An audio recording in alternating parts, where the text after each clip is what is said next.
handsome.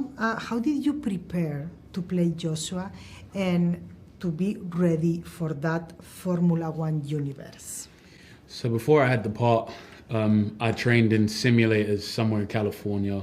I downloaded a Formula One game and made a fake character and won a championship. That was before I got the part. And then when I finally got the part, I went to Bedford Palmer's Sports. I trained in F3000s and then basically trained with different cars all the way from F4 up to F1 till finally arriving on set and being ready for the cars we used in the film.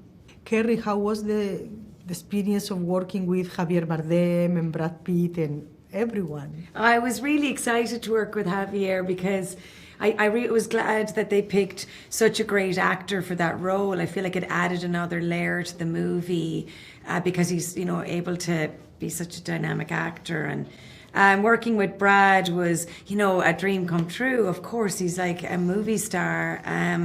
And I was just really grateful that I got it at this point in my life because I felt like I was ready to act opposite them in a way where I was like kind of relaxed.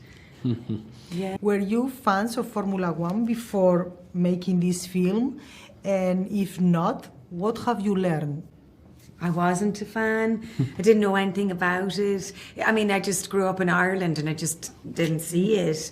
And what did I learn about it? God, I mean, everything, because I didn't know anything about it. Like, it was very top secret, I didn't realize how top secret they were with their car design and everything. We went to the Mercedes, where the headquarters, I guess they call it, or their building. And, we had their phones were taken from us and it's all super high tech. That was very interesting to me.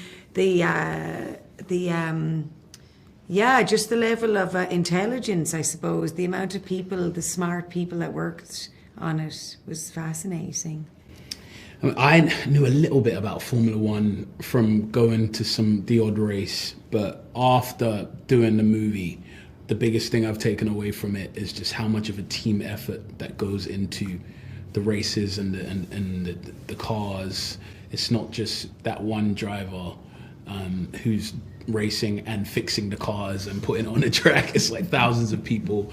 So that was really inspiring to me, and the fact that they stay with each other for so many months throughout the year and essentially become a family was something that was really beautiful. How did working with Brad Pitt and Javier Bardem help to shape the emotional tone of the film?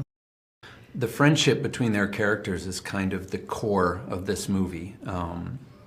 Javier plays an old friend of Sonny Hayes who comes back into his life and offers him an opportunity to do something that he never got to do, offers him a second chance at that thing that got away. Their bond, their friendship is really at the center of this movie, and it's really the heart of this film and something that I'm excited for people to see just because I've always wanted to work with both of them. I've always been fascinated by racing. I love racing films, so I always wanted to work in this world. And then after finishing Top Gun Maverick during the pandemic, I saw Drive to Survive, the first season, and I was kind of inspired by the story of a last place team, the losers. And I thought that would be a great way into this world. What excited you the most about bringing the world of Formula One to the big screen? To tell a great story. That's what it's all about. To immerse you in take the audience and take them in that world. And what I call a process movie. It takes you inside a world you'll never be a part of and show you how it actually works, with drama and humor and romance, and to captivate you for over 2 hours and make you feel what those drivers feel and feel the emotion. It's about a redemption story, about a character who has to come back from a bad crash to have the second chance. It's about teamwork, putting the team together. And it's got romance. It's got everything that you want, that I want, in seeing a summer movie. How was collaborating with Lewis Hamilton? He's also a producer. How important was for you guys to have someone from inside the sport? That's the first thing we did. First person we went to before we had Brad Pitt, before we had the money, is go to Lewis and say, Lewis, we'd like you to produce this movie with us. We need your expertise. You're a 7-time world champion, and we want to make this movie as accurate as possible. And I think we've accomplished it according to the drivers and Lewis that we've talked to, who've seen the movie.